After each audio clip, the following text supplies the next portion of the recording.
그런 의미에서 이제 본격적으로 대한민국을 대표하는 청년들의 연설을 직접 한번 들어보도록 하겠습니다. 첫 번째로 연설할 청년은 우리 서울대표 문대성 청년의 연설을 청해 듣겠습니다. 안녕하십니까. 서울 강남대표로 나온 문대승 청년이라고 합니다. 반갑습니다. 여러분, 우리 2022년 마지막으로 저 주사파들이 무서워서 벌벌 떨도록 한번 크게 외치고 시작하겠습니다. 제가 함성 발사하면 5초간 와라고 질러주실게요. 준비되셨을까요? 함성 발사!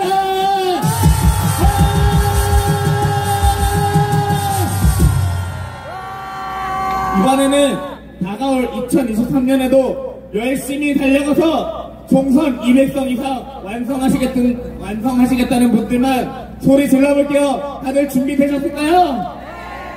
함성 발사!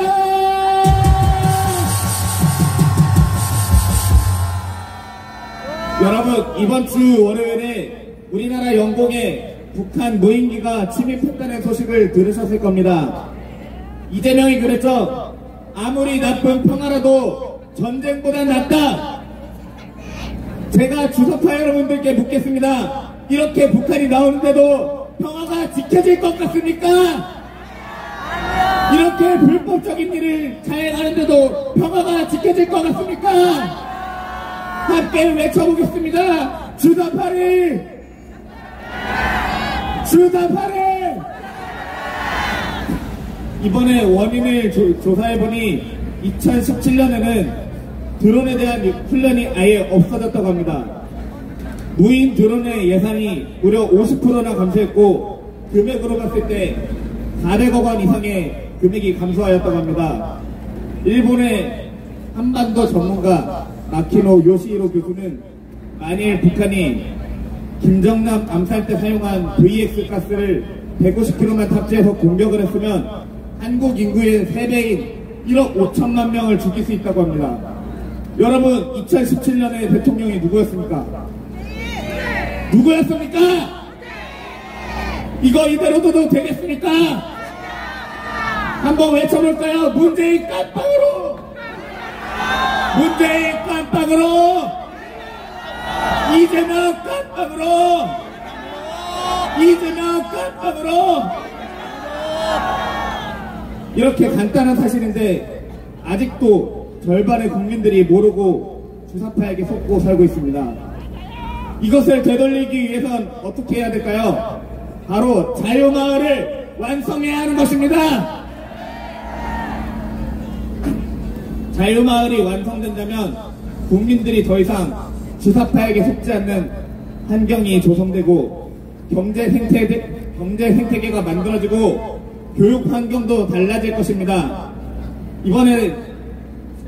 이번에도 한번 외쳐보겠습니다. 제가 자유마을 하면 완성하자로 외쳐주시면 됩니다.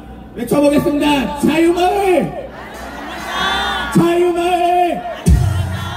자유마을!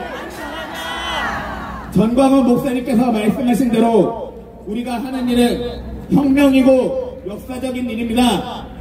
지금 대표님들 그 윗분들 월요일마다 사랑제일교회에 오셔서 교육받으시고 또 모여서 교육받으시고 새로운 자유마을 구성원 서명 받느라 고생 중이신 거 압니다.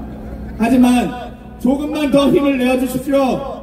주사파들이 지금 마지막 발악을 하고 있다는 건 저들의 세상이 얼마 남지 않았다는 것이고 지금의 노력으로 반드시 2024년 총선에서 200석 이상 완성할 것입니다. 200석 이상 완성하면 여러분은 대한민국의 역사를 바꾼 주인공으로 기록이 될 것입니다. 우리는 선지자이신 정광훈 목사님 말씀대로 자유마을을 완성하면 반드시 예수왕국 복음통일까지 완성할 수 있습니다. 함께 끝까지 힘내서 대한민국 역사의 주인공이 되어주시길 바랍니다. 마지막으로 외치고 들어가겠습니다. 예수왕국! 예수왕국! 자유마을!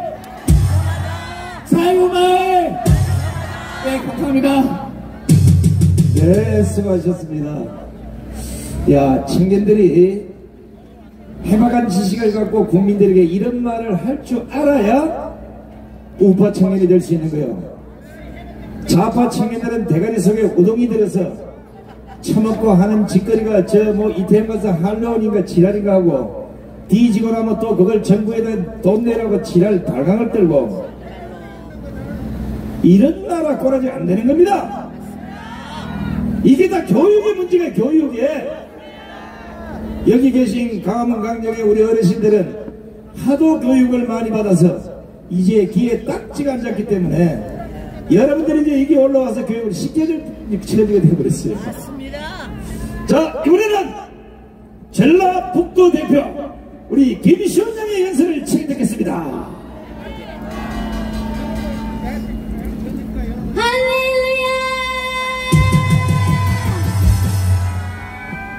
할렐루야! 전라북도 대표 김시훈 청년입니다. 많이 추우시죠? 광화문에 불어오는 칼바람에 코가 시리고 손과 발이 꽁꽁 어는 것 같고 몸이 후들후들 떨리지만 대한민국을 지키기 위해 오늘도 변함없이 이 자리에 함께 해주신 모든 분들께 존경을 표합니다. 그 어떤 추위도 우리의 대한민국을 사랑하는 마음과 자유통일을 향한 열정을 식힐 수 없습니다. 오늘은 12월 31일 2020년의 마지막 날입니다. 올 한 해 우리는 대통령 선거라는 중대의 기로에서 승리를 거두었습니다. 노무현 문재인에 이어 대한민국의 체제를 전복시키고 새빨간 나라로 변화시키려고 했던 이재명을 막아내고 윤석열 대통령을 이 나라의 수장으로 세웠습니다. 이번 대통령 선거는 좌우의 대립이 아니라 자유 대한민국 체제를 수호하려는 무리와 이를 붕괴시키려는 중대한 체제 전쟁이었습니다. 우리는 이 중대한 전쟁에서 이긴 것입니다. 이재명의 1640만 표, 윤석열의 1640만 표, 15만의 근소한 차이로 자유 대한민국 체제가 지켜졌습니다. 이러한 결과는 저절로 만들어진 것이 아닙니다. 대한민국이 처한 시대적 어려움을 외면하지 않고 청와대로 광화문으로 뛰어나와 외치고 간절히 기도한 분들의 수고와 눈물로 만들어진 승리입니다. 승리의 시발점에 한 사람의 처절한 외침이 있었습니다. 당첨 문재인은 하야하라! 대한민국 국민을 우롱하며 은근슬쩍 이 나라를 북한에 넘기려고 한 이 나라의 최고의 권력자를 향한 정광훈 목사님이 외침이 이 나라를 살렸습니다. 목사님의 외침에 많은 국민들이 시대적 역사와 마주하기 시작했고 깨어나기 시작했습니다. 광화문으로 몰려들기 시작했습니다. 박근혜 대통령 탄핵 이후 자멸되었다 평가되는 보수의 새로운 결속을 만들어냈습니다. 누구도 멈출 수 없을 것 같았던 주사파 세력의 균열을 내기 시작했습니다. 그리고 단순한 정치적 메시지를 넘어 실질적 자유통일의 시대를 만들어내기 위해 우리는 자유를 만들어가고 있고 청년사업단, 정치학교 같은 여러 부수들이 세워지고 있습니다. 저는 너무나 늦게 이제서야 깨닫고 이 자리에 나왔습니다. 부끄럽기도 하고 죄송스러운 마음이 있습니다. 이 자리에 한 청년이 서기까지 나라를 지키기 위해 불철주야로 달려오신 정강원 목사님 그리고 애국 성도님들 참 감사합니다. 그리고 무엇보다 목사님과 함께 돕는 대표로서 광화문 역사를 만들어주신 사랑제일교회 성도님들 참 감사합니다. 이 광화문 자리에 서면 저는 승리를 향해 나아가는 군대의 말발굽 소리가 들리는 듯합니다. 저는 이 경주의 끝에 반드시 자유통일 시대를 마주할 것이라 확신합니다. 우리는 국가도 정당도 해내지 못하는 새로운 혁명을 만들어내고 있는 것입니다. 존경하는 애국 시민 여러분, 나훈무와 감사합니다. 존경합니다. 새해 복 많이 받으세요. 해피 뉴 이어 감사합니다.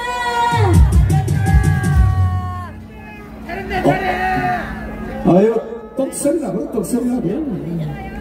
야, 영어도 잘하네. 우리 손담인 양반 영어 잘하는 줄 알았더니 해피뉴이얼스. 그래요.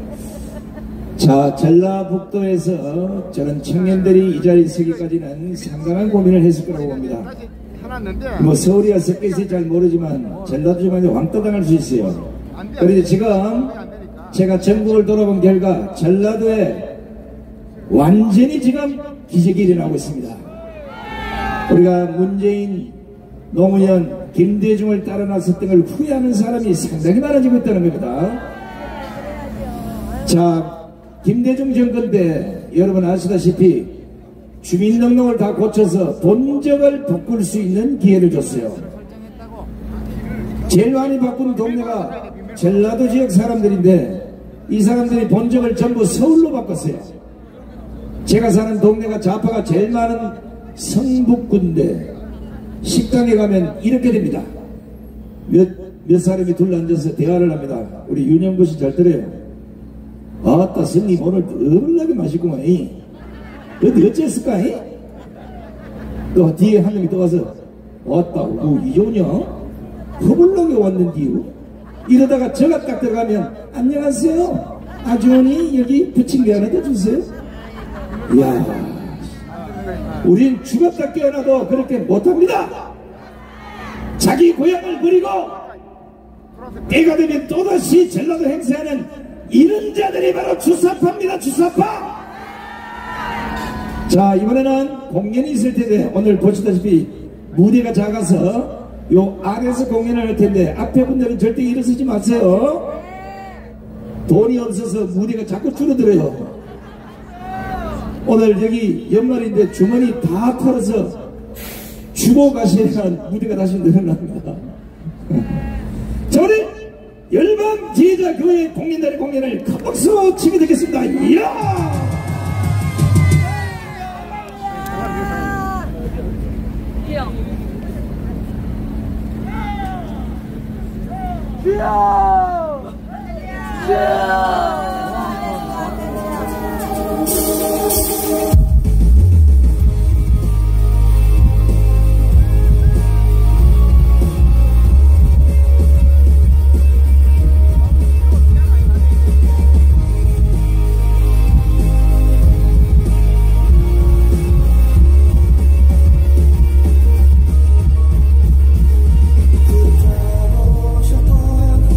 모든 나라 좋아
앵콜 할까요? 연말이라 출연료가 많아서 오늘은 앵콜을 상정했습니다. 우리 열방제자 교회 우리 멋진 퍼포먼스를 보여주는 우리 청년들에게 뜨거운 박수를 보내주시기 바랍니다. 야, 교회 다닐라네, 춤출라네, 강화문 집회 참석할라네. 저 대학생들이 언제 공부하나 이런 생각이 했지만 고정관념을 깨셔야 됩니다. 이 학생들이 적어도 각 대학에서 다 3등 안에 들어가는 학생들이에요. 4등, 5등은 여기 끼지도 못해요. 공부 잘하는 애들이 하나님을 잘 믿는다는 사실 여러분들에게 증명해 드렸습니다. 자, 이번에는 서울대표 나희원군의 연설을 큰 박수로 치게 듣겠습니다. 어휴, 잘생겼네. 와, 할렐루야. 고맙다, 청년들아. 네, 안녕하세요. 그 자유대한민국을 사랑하는 25살 청년 나희원입니다. 여러분, 어느 날 매스컴이나 TV에 좌파 교수들이 나와서 뭐라고 이야기하는지 아시나요? 몰라, 안 봐서. 그들은 TV에 나와서 이렇게 이야기합니다. 우리나라 국가 예산 중에 복지 퍼센트 비율이 선진국에 못 미친다고 늘 이야기합니다. 예를 들면 우리나라 공공사회 지출 비율이 20%면 OECD 선진국 평균은 23%가 넘는다고 합니다. 그러면서 우리나라가 복지에 너무 소홀하다고 선동을 합니다.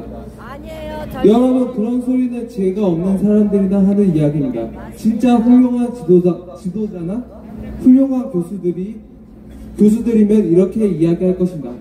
나는 우리나라 공공사회 복지 지출 비율을 20%에서 24%로 늘리는 멍청한 짓을 하지 않고 국가를 발전시키고 국가의 부를 증가시켜서 똑같은 공공사회 복지 지출비를 20%지만 5년 뒤에는 대한민국 국민 한 명에게 돌아가는 복지 비율을 만원에서 10만원으로 늘리겠습니다. 라고 저는 이렇게 말하는 지도자나 교수들이 개인적으로 더 훌륭하다고 생각합니다.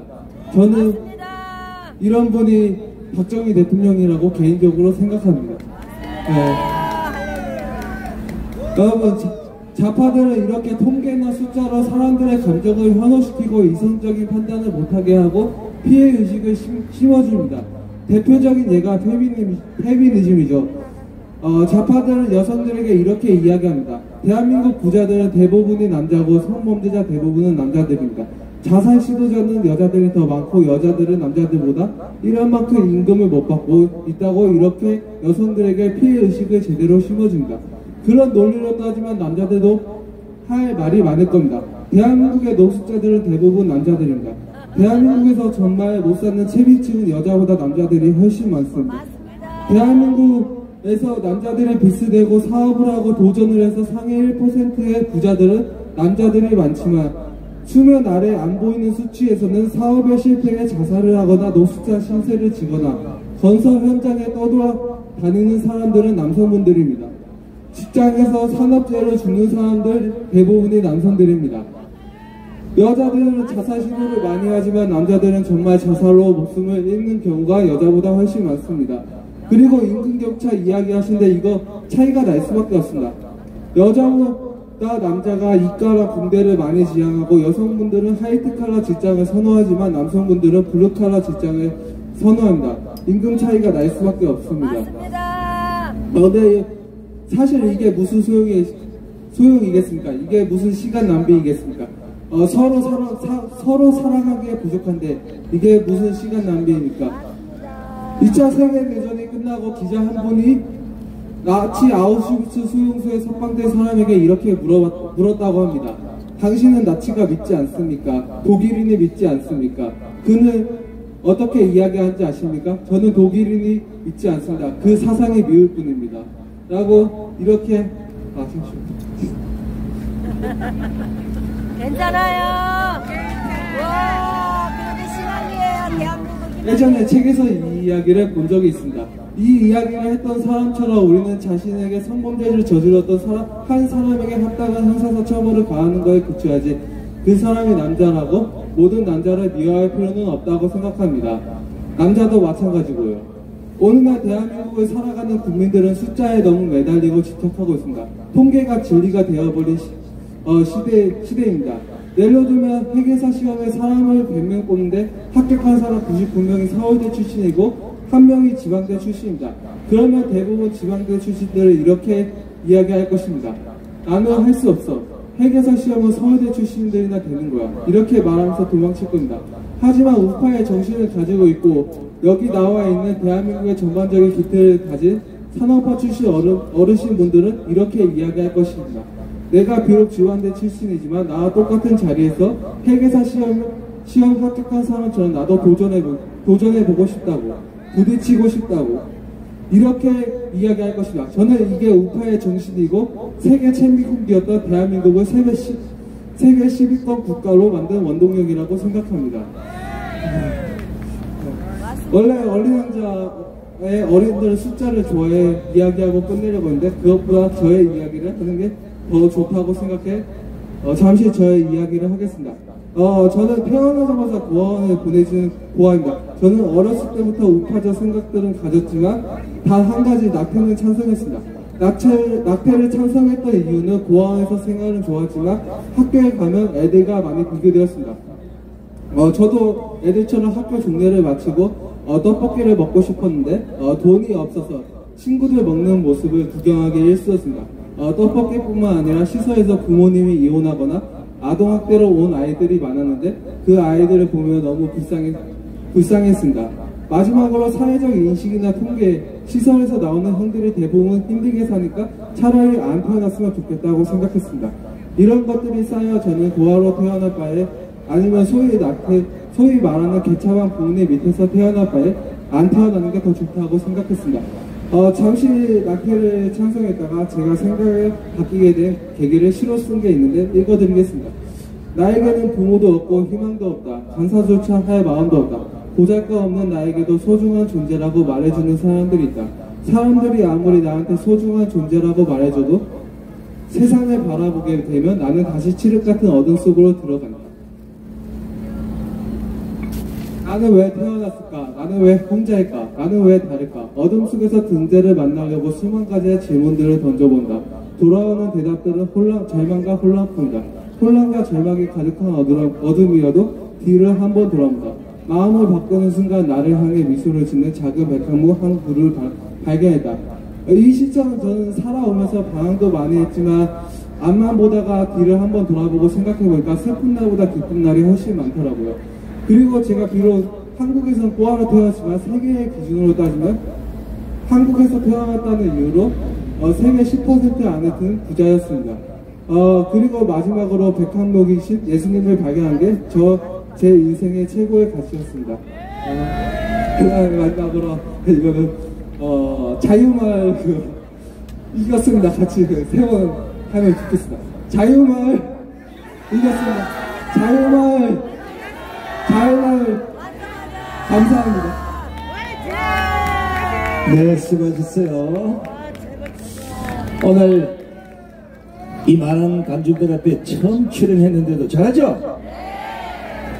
이 청년들이 순수하다는 게 책장에 이 연설문을 갖고 왔는데 한 장을 넘겼는데 두 장을 넘기면 우리 같으면 두 장 넘어가면 그 뒤에 그냥 읽어요.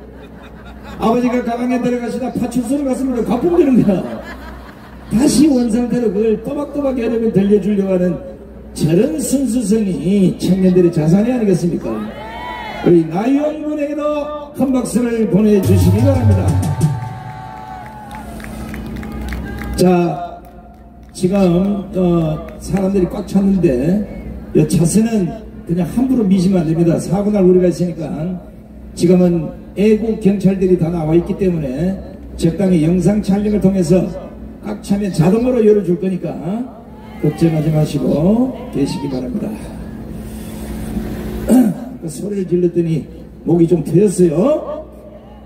12월 31일인데 손상대 저놈이 저 강화문에서 내 이름은 안 부르겠지 하고 지금 크리틱을 딱 풀고 계실 우리 문재인하고 이재명이를 12월 31일 하나님의 명령으로 지금 구속시키겠습니다. 자, 자기가 들고 있는 피켓을 보시고 문재인을 제가 볼 수 있도록 이재명을 여러분이 보시고, 자, 다 들어보세요. 누가 거꾸로 듣냐 봐요. 오케이, 다 들어보세요. 다 들어보세요. 자, 다 들어보시고, 이재명은 본인이 보고, 자, 요거를 어떻게 들냐 이러면 그냥 막 들면 텔레비에 잘 안 나와. 다 내려보세요. 다 내려보세요. 제가 문재인을 이러면 구석하라고 딱 들어야 돼. 문재인을! 그렇지, 그렇지, 그렇지. 아니, 저 뒤에 다른 분은 또 거꾸로 들었어요. 아, 다른 거구나. 다시 가봅니다. 문재인을! 문재인을! 자, 여기에서 또 멋지게 하려고 그러면 구석을 하고 싹 흔들어줘야 돼. 문재인을! 이야. 야, 주사파, 민노총, 이 새끼들이 봤나, 이거? 단 한 번의 교육으로 이렇게 100% 완성하는 거 봤냐고, 이거? 아씨, 내가 지금 가슴이 벌렁벌렁. 자, 뒤집어요. 이재명은 지는 안 부를 줄 알았지. 어머니, 문재인이야. 이재명이 앞으로. 이재명이가 앞으로. 이재명을! 이재명을! 이야, 방송사다 어디 갔어, 이 새끼들이고. 나중에 12월 30일이라서 각 방송사사 좀 있으면 이제 카메라를 들고 옵니다. 근데 여러분들이 그 너무 좋은 연설을 듣다가 정신이 없어가지고 들으라 한데도 안 듣는 사람이 있어. 그럼 제가 저 뒤에서 이러면 막 이러면 알죠? 입만 잘 봐봐. 소리 안 들려도. 아니, 입을, 이재명을 연습 따로 해야 되고. 다시 가. 뭔 말인지 알아요. 오늘은 앉아. 나도 갑자기 전라도 사투리가 나와. 자, 1층의 시간 마지막 순서로 이번에는 경기도 대표. 야, 잘 들으네요. 소리 끝내줍니다. 임한나영을 모시겠습니다.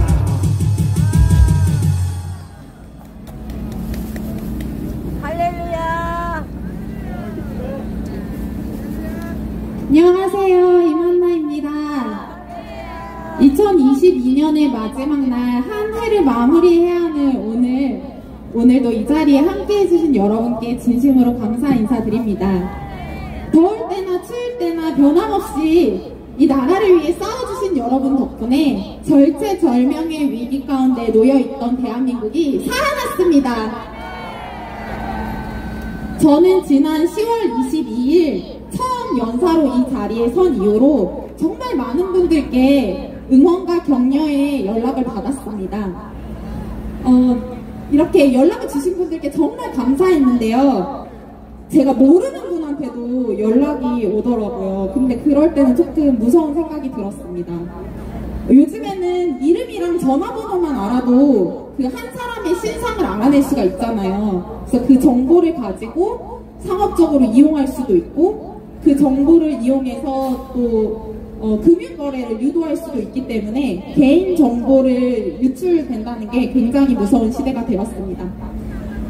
그런데 이렇게 소중한 개인정보를 마음대로 유출시키는 사람이 있다면 여러분은 그 사람이 어떠한 처벌을 받아야 한다고 생각하십니까?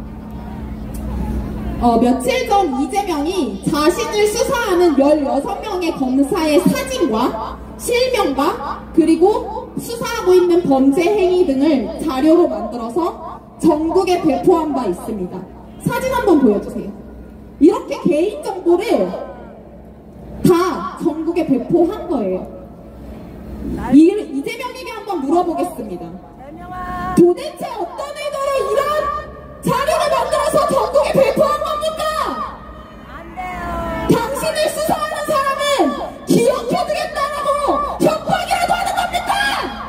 아니면 당신을 지지하는 강성 지지자들에게 집단 린치라도 가하라고 독려하는 겁니까? 저는 살다 수사 대상자가 수사 담당자를 자료로 만들어서 그것도 본인이 직접 배포하는 경우는 처음 봅니다.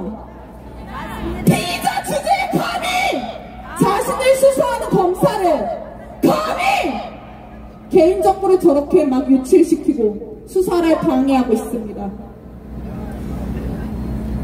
이것은 이재명이 법치주의를 훼손하고 자신이 헌법 위에 군림하고 있다고 믿는다는 것을 방증하는 거 아닙니까, 여러분? 이따위 생각을 가진 놈이 제1야당의 당대표라는 것이 말이 됩니까, 여러분?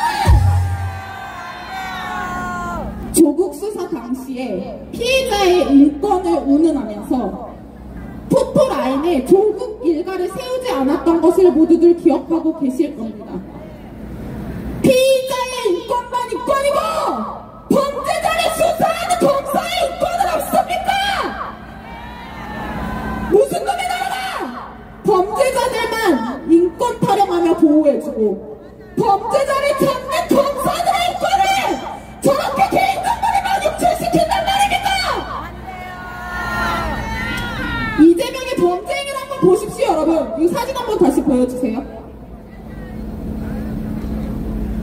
공직선거법 위반, 대장동 위례 개발 사업, 쌍방울 변호사비 대납, 아들 불법 도박, 성남 FC 후원금 의혹, 법인카드 불법 유용.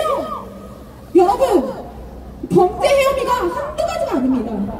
지금 이미 전과 4범인데 무슨 꿈이 앞으로 전과 40범이라도 되려는 건지 도대체 어떤 인생에서 서울중앙지검, 수원지검 8개 부서 그리고 검사 60명이 한 사람한테 달라붙어 수사를 할 수 있습니까?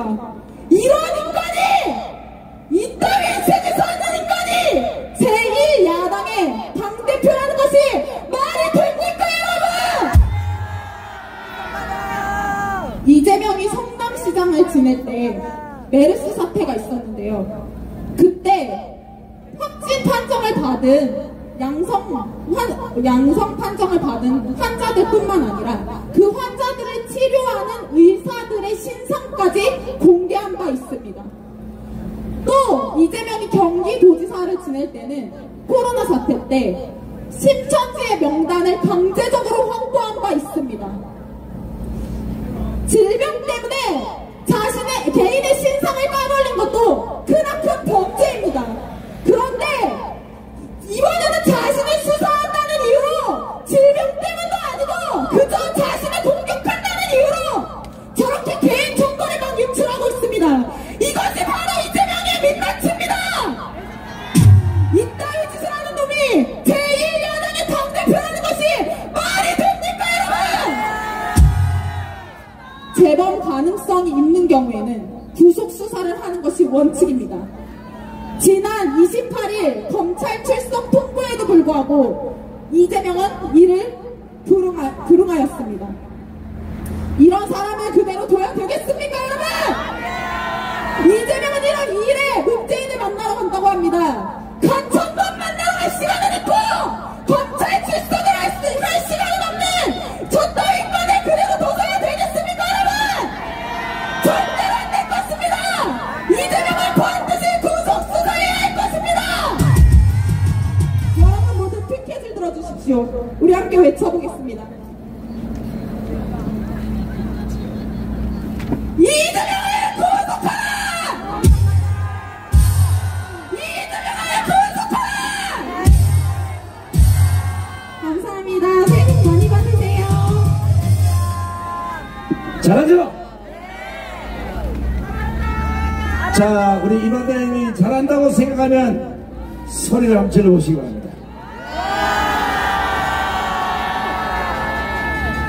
우리 강화문 광장에 수많은 청년들이 와서 연설을 했는데 그 중에 대상을 받은 우리 임한나 양은 정강 목사님이 1월 23일 미국 집회에 가는데 특별 초청을 해서 갈 생각입니다. 적어도 20대 30대 청년이라면 문재인이나 이재명이고 뭐 이런 놈들이 있어. 이런 거 할 수 있어야 돼요.